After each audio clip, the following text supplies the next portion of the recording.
Hi friends, welcome to దిక్సూచి. ఈ channel కొత్తగా స్టార్ట్ చేయడం జరిగిందండి. సో అయితే ఈ యూట్యూబ్లో ఈ యొక్క ఛానల్ యొక్క మెయిన్ ఆబ్జెక్టివ్ ఏంటి అంటే, సో మేము మొత్తం 4 ఫ్యాకల్టీ మెంబర్స్ ఉన్నామండి. సో ఒక్కొక్కరు ఒక సబ్జెక్ట్ డీల్ చేస్తాము. సో ఏవైతే కాంపిటేటివ్ ఎగ్జామ్స్ ఉన్నాయో ఆ కాంపిటేటివ్ ఎగ్జామ్ పాయింట్ ఆఫ్ వ్యూలో మొత్తం మీకు అన్ని టాపిక్స్ కూడా డీల్ చేయడం జరుగుతుంది ఇందులో. ఓకే. అండ్ అయితే ఇక్కడ మీరు గమనించాల్సిన విషయం ఏంటంటే, ప్రత్యేకించి ఏపీపీఎస్సీ అని, టీఎస్పీఎస్సీ అని, గ్రూప్ 1 గ్రూప్ 2 అటువంటి సపరేట్గా అంటే ఏం లేదండి ఇక్కడ. సో ఒక పాలిటీ టాపిక్ సబ్జెక్ట్ ఉందనుకోండి, ఈ సబ్జెక్ట్ సంబంధించి క్లియర్గా కాంపిటేటివ్ ఎగ్జామ్స్ ఏవైనా కానివ్వండి అవి, ఇంక్లూడింగ్ యూపీఎస్సీ సహా. ఓకే. సో మీకు ఆ పాయింట్ ఆఫ్ వ్యూలో మొత్తం కంటెంట్ అంతా ఇవ్వడం జరుగుతుంది అనమాట. ఓకేనా, ఫైన్. సో ఇవాళ నేను స్టార్ట్ చేసే టాపిక్ ఏంటి అంటే ఇండియన్ పాలిటీ అండి. ఓకే. నా పేరు మణికంఠ సూర్య, నేను అన్అకాడమీలో ఎడ్యుకేటర్గా వర్క్ చేస్తున్నానండి. Okay, fine. సో ఇప్పుడు మనం ఏం చేద్దామంటే, ఈ యొక్క ఇండియన్ పాలిటీ ఏదైతే ఉందో, ఈ ఫస్ట్ క్లాస్ ఏదైతే ఉందో, దీంట్లో మనం ఏం చేద్దామంటే constitutional developments during company rule ఏదైతే ఉందో దాని గురించి డిస్కస్ చేద్దామండి. ఓకే. అయితే దీనికంటే ముందు ఫస్ట్ ఆఫ్ ఆల్ మనం తెలుసుకోవాల్సిన బ్యాక్గ్రౌండ్ ఏంటి అనేది మనం చూద్దాం ఇప్పుడు. ఓకే. అయితే ఇక్కడ చూడండి, ఇక్కడ మీరు గమనించినట్టయితే ఈ యొక్క కంపెనీ రూల్ టైంలో బ్రిటిష్ పార్లమెంట్ ఏదైతే ఉందో, బ్రిటిష్ పార్లమెంట్ ఏం చేసింది, డిఫరెంట్ యాక్ట్స్ అనేవి చేయడం జరిగిందనమాట. అయితే ఈ యాక్ట్స్ అనేవి చేయడానికి గల మెయిన్ కారణం ఏంటి అనేది మనం తెలుసుకోవాలంటే ఫస్ట్ ఆఫ్ ఆల్ బ్యాక్గ్రౌండ్కి వెళ్ళాలండి. Okay, fine. ఇప్పుడు మనం ఏం చేద్దామంటే బ్యాక్గ్రౌండ్ ఏంటో చూద్దాం. ఓకే. సో ఇక్కడ మీకు తెలుసుకోవాల్సిన విషయం ఏంటంటే, ఫస్ట్ ఆఫ్ ఆల్ అందరికీ ఒక క్వశ్చన్ అరైజ్ అవ్వాలి. అదేంటి అంటే, యూరోపియన్స్ అనే వాళ్ళు ఎవరైతే ఉన్నారో వాళ్ళు ఇండియాకి రావడానికి గల కారణం ఏమై ఉండొచ్చు. ఓకే. ఫస్ట్ ఆఫ్ ఆల్ ఏదైనా సరే necessity is the mother of invention అంటాం, అవునా? అయితే ఇనీషియల్గా ఫస్ట్ టైం యూరోపియన్స్ ఎవరైతే ఉన్నారో షిప్ బిల్డింగ్ చేసి దాని ద్వారా షిప్స్ తయారు చేసుకుని వాళ్ళు త్రూ సీ రూట్ ద్వారా ఇండియాకి రావడం జరిగింది. ఆ టైం ల్యాండ్ రూట్ కూడా ఉంది కదా, మరి ల్యాండ్ రూట్ ద్వారా రావచ్చు కదా. ప్రత్యేకించి మళ్ళీ ఆ టైంకి షిప్ బిల్డింగ్ అనేది ఇన్వెంట్ చేసి and at the same time వాళ్ళు సీ రూట్ కనుక్కోవడం జరిగింది. రీజన్ ఏమై ఉండొచ్చు, అలా ఎస్టాబ్లిష్ చేయడానికి, ఇన్వెంట్ చేయడానికి గల రీజన్ ఏమై ఉండొచ్చు అనేది మనం ఇప్పుడు డిస్కస్ చేద్దామండి. Okay, fine. So first of all మనం చూసినట్టయితే చూడండి, ఇక్కడ 1453, ఓకే, 1453లో కాన్స్టాంటినోపుల్. సో కాన్స్టాంటినోపుల్ అని చెప్పేసి ఇప్పుడు మనకు ప్రజెంటే టర్కీ ఏదైతే ఉందో చూడండి, ఇక్కడ టర్కీ ఏదైతే ఉందో దాంట్లో ఇస్తాంబుల్ ఏదైతే ఉందో, సో అక్కడ దాన్ని ఏమంటామంటే మనం కాన్స్టాంటినోపుల్ అనేవాళ్ళం అనమాట. ఓకేనా. సో ఈ యొక్క కాన్స్టాంటినోపుల్ ఏదైతే ఉందో ఇది బైజాంటైన్ ఎంపైర్ కింద ఉండేదన్నమాట. బైజాంటైన్ ఎంపైర్ కింద ఉండేది. అయితే ఈ యొక్క బైజాంటైన్ ఎంపైర్ ఏదైతే ఉందో దీన్ని 1453లో ఆటోమన్ తుర్క్స్ ఎవరైతే ఉన్నారో, ఆటోమన్ తుర్క్స్ అనే వాళ్ళు ఏం చేస్తారండి, ఆక్యుపై చేసుకుంటారనమాట. ఏ ప్రాంతాన్ని, ఈ ప్రాంతాన్ని వాళ్ళు ఆక్యుపై చేసుకోవడం జరుగుతుంది అనమాట. Okay, fine. అయితే ఈ యూరోపియన్స్ ఎవరైతే ఉన్నారో వాళ్ళకి ఇనీషియల్గా స్పైసెస్ కానివ్వండి అండ్ అలాగే ఈ యొక్క రా మెటీరియల్ కానివ్వండి కావాల్సి వచ్చేదన్నమాట. సో కాబట్టి వాళ్ళు ఏం చేసేవాళ్ళు, ఈ రూట్ ద్వారా ఈ యొక్క ఈస్టర్న్ సైడ్కి వచ్చేసేసి అంటే ఇండియా ఆ దేశాలకు వచ్చేసి వాళ్ళు ఏం చేసేవాళ్ళు, ట్రేడింగ్ చేసుకునే వాళ్ళు అనమాట. ఓకేనా. అయితే వన్స్ ఎప్పుడైతే ఈ యొక్క ప్రాంతాన్ని, కాన్స్టాంటినోపుల్ ఈ ప్రాంతం ఏదైతే ఉందో ఈ ప్రాంతాన్ని ఎప్పుడైతే 1453లో తుర్క్స్ ఆక్యుపై చేసుకున్నారో, ఆక్యుపై చేసుకున్న తర్వాత వీళ్ళు ఏం చేశారంటే ట్రేడ్ రూట్స్ని ఏం చేస్తారంటే స్టాప్ చేస్తారనమాట, అక్కడతో ఆపేశారు. ఓకేనా. ఎందుకు అంటే they acted as mediators between the Europeans and అలాగే ఈ యొక్క ఇండియా అనమాట. ఓకేనా.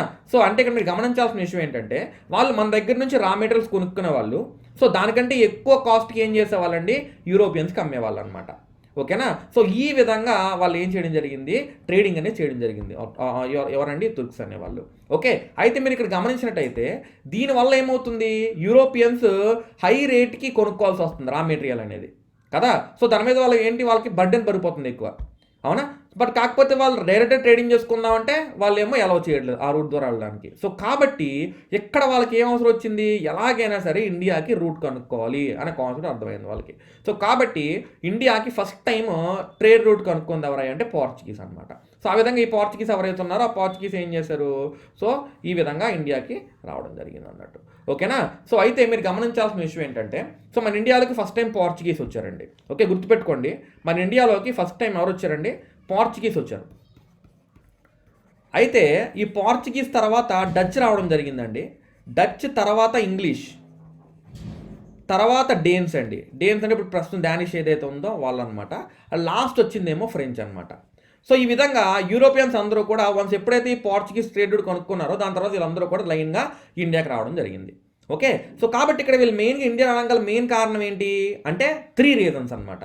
ఓకే. వీళ్ళు ఇండియా ఇక్కడికి వచ్చింది దేనికోసం అంటే 3 Gs కోసం వచ్చారండి. గుర్తుపెట్టుకోండి, they came to India for 3 Gs. Okay. 3 Gs కోసం ఇండియాకి రావడం జరిగింది. అసలు ఏంటి 3 Gs అంటే గాడ్,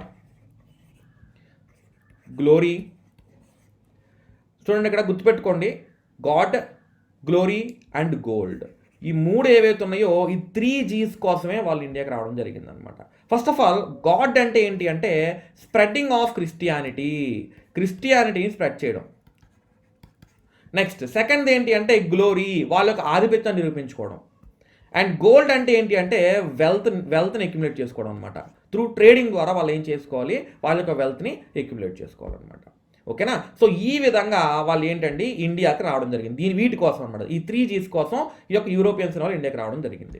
అయితే మనకు తెలిసిందే Portuguese, Dutch, English, డేన్స్ and French వీళ్ళందరూ కూడా ఇండియాకి రావడం జరిగింది. అయితే వీళ్ళందరిలో కూడా ఇంగ్లీష్ మాత్రం ఏదైతే ఉందో అది మాత్రమే ఇండియాలో పాతుకుపోయిందండి. మిగతా వాళ్ళందరూ కూడా ఎంతో కాలం లేరు.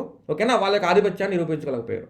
రీజన్ ఏమై ఉండొచ్చు, ఇంగ్లీష్ అనేది ఇండియాలో పూర్తిగా అట్ ది ఎండ్ 1947 దాకా ఉండిపోవడానికి అండ్ మిగతా వాళ్ళు ఏంటి ముందు వెళ్ళిపోవడానికి, వాళ్ళకి ఆధిపత్యాన్ని ఇండియా మీద వాళ్ళకి హవాని కోల్పోవడానికి గల మెయిన్ కారణం ఏంటి అనేది ఇక్కడ చూద్దాం మనం. గుర్తుపెట్టుకోండి, ఇక్కడ ఈ యొక్క సీక్వెన్స్ ఏదైతే ఉందో ఈ సీక్వెన్స్ని ఈ యొక్క ఇంగ్లీష్ ఏదైతే ఉందో అది పర్ఫెక్ట్గా ఫాలో అయిందండి. ఒక సీక్వెన్స్ని అంటే ఈ 3 Gsలో సీక్వెన్స్ని పర్ఫెక్ట్గా ఫాలో అవ్వడం వల్ల ఈ యొక్క బ్రిటిష్ ఏదైతే ఉందో అది ఇండియాలో నిలదొక్కోగలిగింది. మిగతావన్నీ కూడా తొందరగా వెళ్ళిపోయాయి.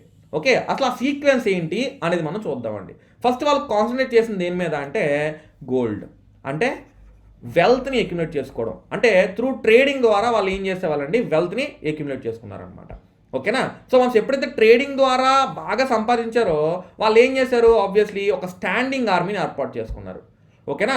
So through the standing army వీళ్ళకి ఎవరైతే రైవల్స్ ఉన్నారో, లైక్ ఇప్పుడు ఫర్ ఎగ్జాంపుల్ ఇంగ్లాండ్ ఉందండి, ఇంగ్లాండ్కి పోర్చుగీస్ రైవలే, ఇలా అంటే వేరే యూరోపియన్స్ అంతా రైవల్సే కదా.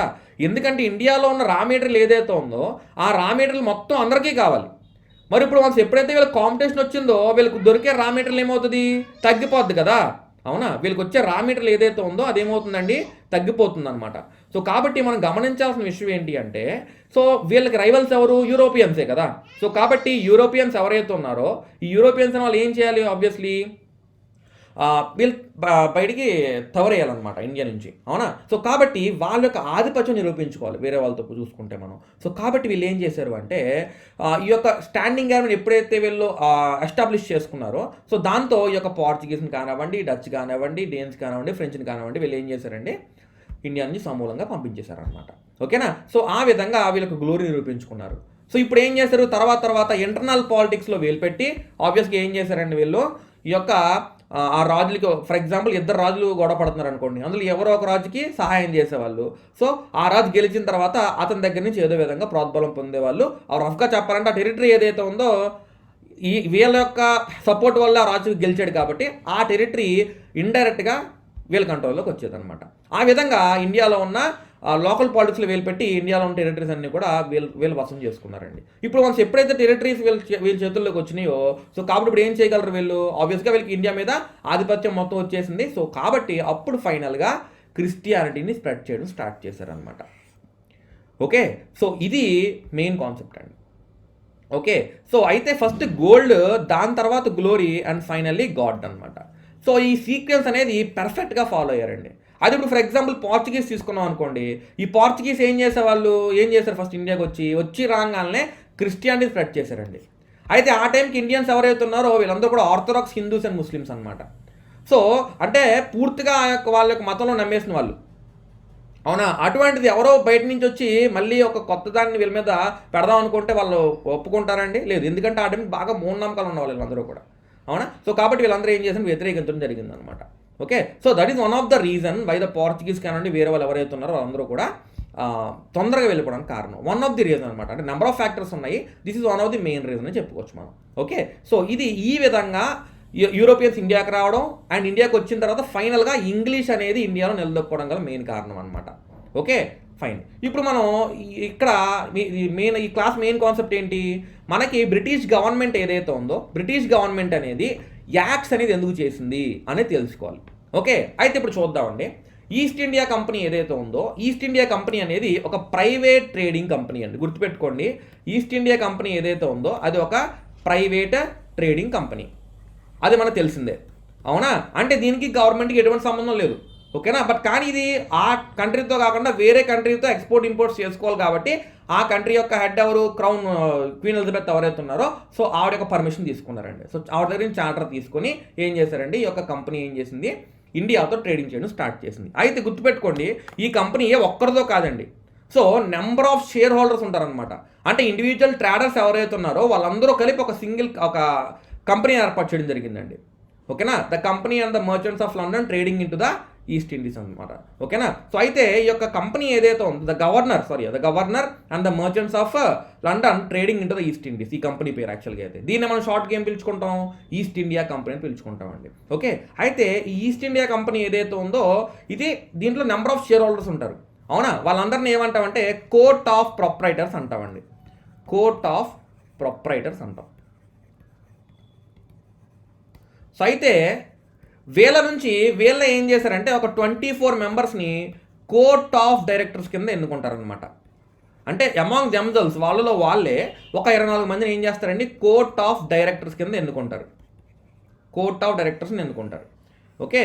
సో వీళ్ళు ఏం చేస్తారంటే ఇండియాలో ఏదైతే ట్రేడింగ్ యాక్టివిటీస్ జరుగుతూ ఉన్నాయో అవన్నీ కూడా వీళ్ళు లండన్లో ఉండి అబ్జర్వ్ చేస్తూ ఉంటారనమాట. అంటే రిపోర్ట్స్ అన్నీ కూడా ఆ యొక్క ఇండియా నుంచి డైరెక్ట్గా వీళ్ళకి వస్తాయి, వీళ్ళు కంట్రోల్ చేస్తారనమాట ఇండియాలో ఉన్న ఆ యొక్క ఈస్ట్ ఇండియా కంపెనీ అన్నట్టు, ఓకేనా? ఫైన్. సో ఈ విధంగా ఈ యొక్క ప్రొపరేటర్స్ కానీ కోఆర్డినేటర్స్ కానీ ఉండేవాళ్ళండి.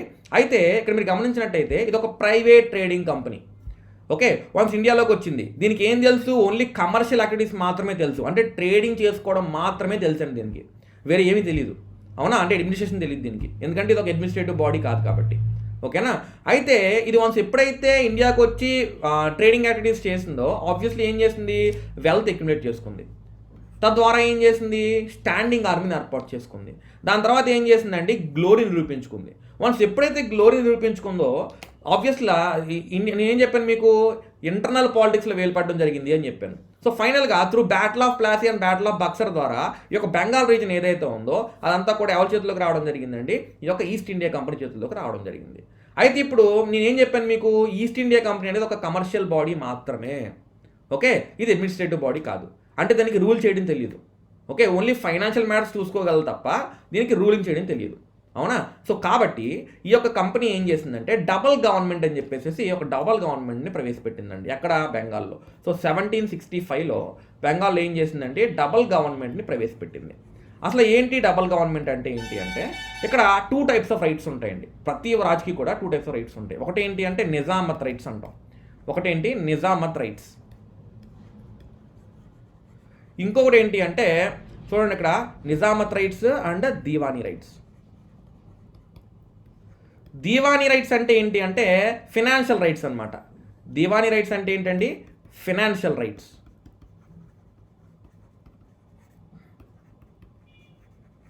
మరి నిజామత్ రైట్స్ అంటే ఏంటి అంటే అడ్మినిస్ట్రేటివ్ రైట్స్ అనమాట, ఓకే? అడ్మినిస్ట్రేటివ్ రైట్స్ అంటే ఇక్కడ మీరు గమనించినట్టయితే ఇందులో దీవానీ రైట్స్ ఏవైతే ఉన్నాయో అంటే రెవెన్యూ ఏదైతే ఉందో ఆ రెవెన్యూ మ్యాటర్స్ సంబంధించి east India company చూసుకునేదండి.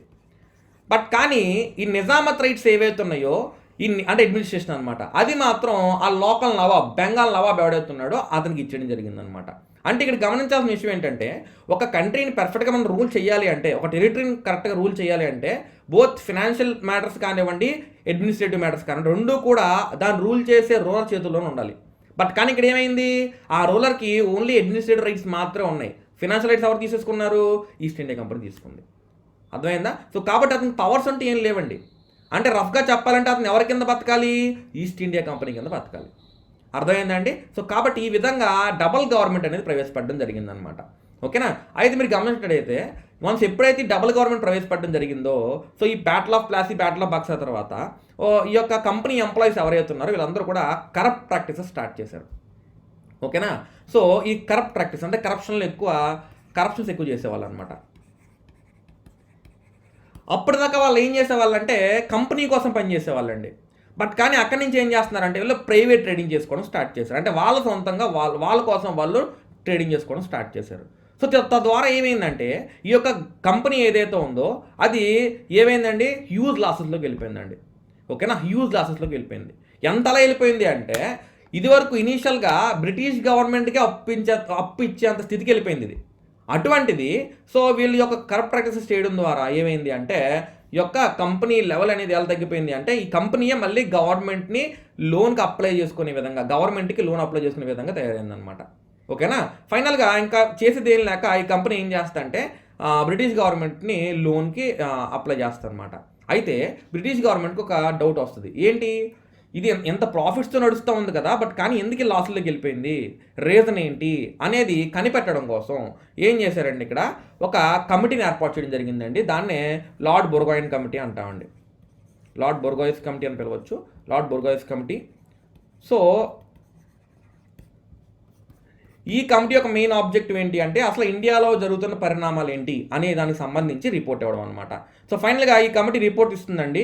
Report change చేస్తుంటే ఆ రిపోర్ట్లో ఏం పేర్కొంటుంది అంటే సో ఇండియాలో ఉన్న గవర్నర్తో సహా ఆ ఎంప్లాయీస్ అందరూ కూడా ఏం చేస్తున్నారు, లంచాలు తీసుకుంటున్నారు. At the same time private trading చేస్తున్నారు, ప్రజల దగ్గర నుంచి బ్రైబ్స్ తీసుకుంటున్నారు. సో ఇవన్నీ కూడా చేయడం వల్ల ఏమవుతుందంటే వాళ్ళ సొంతంగా వాళ్ళు డెవలప్ అవుతున్నారు తప్ప ఈ యొక్క కంపెనీ ఏదైతే ఉందో కంపెనీ అనేది దివాలా తీసేసి పొజిషన్కి వచ్చేస్తుందని చెప్పేసి ఈ యొక్క బొర్గోయిస్ కమిటీ అనేది రిపోర్ట్ ఇవ్వడం జరుగుతుంది అనమాట. ఓకేనా, అయితే ఇక్కడ మీరు గమనించాల్సిన విషయం ఏంటంటే బ్రిటిష్ గవర్నమెంట్ ఏదైతే ఉందో దాని యొక్క ఆధిపత్యం ఇండియాలో ఉండాలి అంటే ఆబ్వియస్లీ ఈస్ట్ ఇండియా కంపెనీ అనేది ఇండియాలో నిలదొక్కుకోవాలన్నమాట. బట్ కానీ ఇప్పుడు ఈస్ట్ ఇండియా కంపెనీ ఏమైపోతుంది, దిగజారిపోతుంది. అవునా, సో ఆబ్వియస్లీ దాని యొక్క పొట్టు కోల్పోతుంది ఇండియా మీద. సో కాబట్టి ఏమవుతుంది, బ్రిటిష్ కూడా ఇండియా మీద ఆశలు తీసుకోవాల్సిన అవసరం వచ్చింది. సో కాబట్టి ఇప్పుడు బ్రిటిష్ గవర్నమెంట్ ఏం చేసింది అంటే ఎలాగైనా సరే ఈ యొక్క ఈస్ట్ ఇండియా కంపెనీ ఏదైతే ఉందో, ఒక ప్రైవేట్ కంపెనీ ఏదైతే ఉందో దాని మీద మన అజమాయిషీ చూపించాలి. సో కాబట్టి అది ఇండియాలో ఏవైతే యాక్టివిటీస్ చేస్తుందో వాటి మీద మనం ఏం చేయాలి, రెగ్యులేషన్స్ పెట్టాలి.